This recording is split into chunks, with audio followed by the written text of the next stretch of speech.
வேண்டும் என்று முழங்கிய சேவின் தோழனாக அருமை தம்பி ஆகாஷ் அவர்களுடைய படுகொலைகளை கண்டித்து தொடர் 57வது நாளாக நடைபெறக்கூடிய ஆர்ப்பாட்டமானது, இந்த ஆர்ப்பாட்டம் மிகுந்த மனவேதனை அளிக்கிறது. இதுக்கு எனக்கு முன்னாடி கொஞ்சம் சகோதரி பேசிட்டு போயிருந்தாங்க.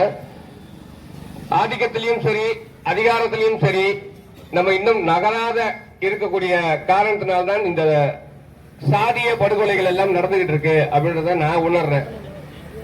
நேற்று இரவு எனக்கு ஒரு சம்பவம் நடந்துச்சு. ஒண்ணுமே இல்ல, முகநூல்ல தோழர் அவர்கள் ஒரு பதிவு போட்டிருந்தாங்க. அந்த பதிவை நான் காப்பி பண்ணி என்னுடைய முகநூல்ல போடுறேன். இரவு 10 மணிக்கு எனக்கு உளவுத்துறையிலிருந்து போன் வருது. ஆகாஷுடைய நினைவுக்கு ஆர்ப்பாட்டத்துக்கு நீங்க கலந்துக்கிறீங்களாமே, ஏன் கலந்துக்கிறீங்க, ஆகாஷுக்கும் உங்களுக்கும் என்ன சம்பந்தம் அப்படின்ற கேள்விகள் தொடர்ச்சியா எனக்கு காவல்துறையிலிருந்து வந்துகிட்டே இருக்கு. இஸ்லாமியர்களுக்கும் தேவேந்திர குல வேளாளர்களுக்கும் என்ன சம்பந்தம் அப்படின்ற கேள்வியும் அவர்கிட்ட எழுந்துகிட்டே இருக்கு.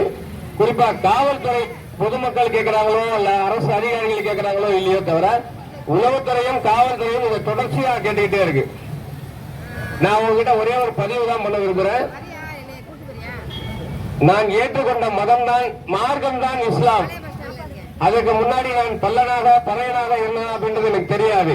ஆக அவர்களில் ஒருவன் நான், அங்கிருந்து வந்தவன் தான் நான் அப்படின்ற உணர்வு இருக்கு. அப்படின்ற ஒரே காரணத்தினால தம்பி ஆகாஷுடைய படுகொலை ஆர்ப்பாட்டத்தை கண்டித்து நாங்க கலந்துக்கிறோம் அப்படின்றத தெளிவு பண்ணோம். அப்ப தம்பி திருச்சி மாவட்ட செயலாளர் மன்சூலி கேட்கும் பொழுது, நேற்று இரவே நான் அறிவிப்பு கொடுத்தேன்.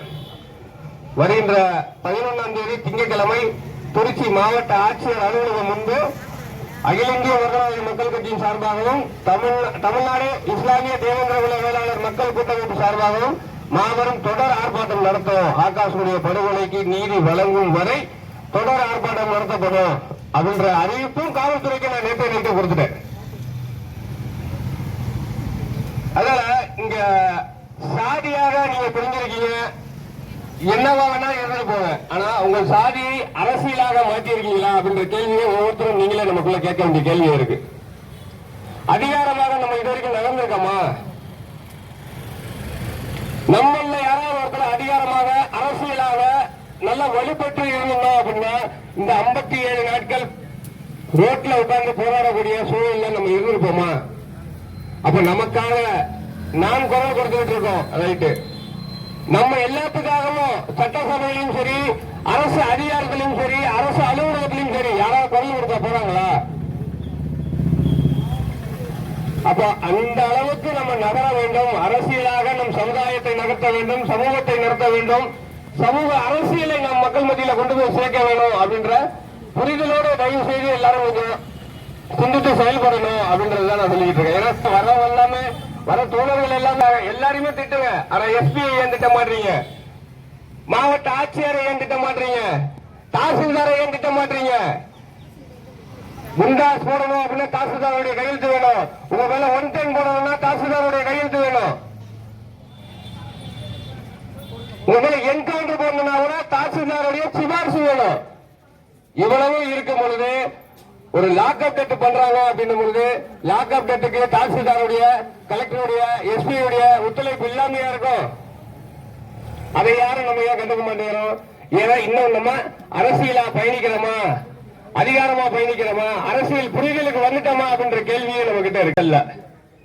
நாம் இனி ஆகாஷை போன்ற இன்னொரு பட்டதாரி இளைஞர்களை நம்ம பலி கொடுக்க கூடாது, நம்ம வீட்டுல இன்னொரு பிள்ளையை இழக்க கூடாது அப்படின்றதுக்காக இந்த அந்த ஆதங்கத்தினாலதான் இந்த கேள்வியை வைக்கிறோம் முன்னாடி.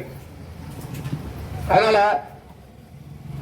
யாரை கண்டித்து நம்ம ஆர்ப்பாட்டம் பண்ண போறோம், எதுக்கு பண்றோம் அப்படின்றதுல விட இது மீண்டும் நடக்காம இருக்கிறதுக்கு நம்ம என்ன பண்ண போறோம், அதுக்கு நம்ம என்ன பண்ணனா சரியா இருக்கும். அரசியல் அதிகாரத்தில் போய் அமர்ந்தால் மட்டும்தான் நமக்கு உண்டான நியாயங்கள் கிடைக்கும். அப்ப அந்த அதிகாரம் பெறுவதற்கு உண்டான வழிகள் என்ன, வேலை திட்டங்கள் என்ன அப்படின்றத நம்ம யோசிக்க வேண்டிய விஷயமா இருக்கு. ஆகையால இந்த தொடர் போராட்டம், தொடர் கண்டன ஆர்ப்பாட்டத்திற்கு நான் சார்ந்து இருக்கக்கூடிய அகில இந்திய மருதநாயக மக்கள் கட்சி கண்டிப்பான முறையில் உறுதுணையாக இருக்கும். எப்பொழுதும் தேவேந்திர குல வேளாளர் மக்களோடு நான் உறுதுணையாக இருப்பேன்.